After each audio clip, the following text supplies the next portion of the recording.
Naton ang Robotics and Computer Programming Festival 2012 ng Society of Mechatronics and Information Technology Enthusiasts Incorporated or SMITE nga nakita naton ang pagkamakarit ng mga taga Region 8 di rila ha computer programming kundi pati naghihap ha robotics.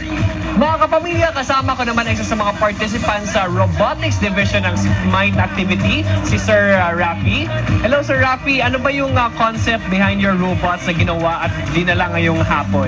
Dalawang klase yung robot natin. Yung dalawa, itong mga robot na hindi na kailangan programin. Tapos ito naman dalawa, yung mga robot na kailangan mong programin. So ano bang difference ng pinoprogram na robot at saka hindi pinoprogram na robot? Yung hindi pinoprogram, hindi ka na program kasi bibili ka lang ng parts, tapos pagkabuo mo, yun na yun. Pero yung program, gagawa ka pa ng program. Okay. So ngayong hapon, ano ipapakita nyo sa lahat ng ating mga kapamilyas? Yung papaliparin natin tong quadcopter na to.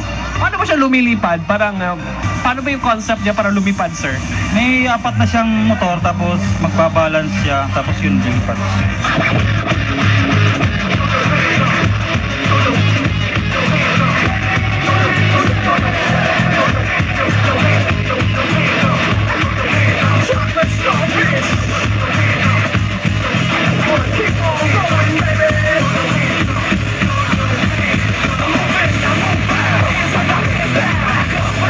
The importance of this seminar is for the students to know about the newest technology here in the Philippines.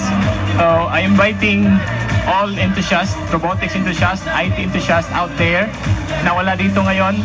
So maybe late next year for the next event, hopefully you can join us. You can show off your hobby, your talent. Siyempre, di nila mga robots ang nakita naton, kundi ginpakita gihaphan mga estudyante ang irap pagkamakarit ng web programming.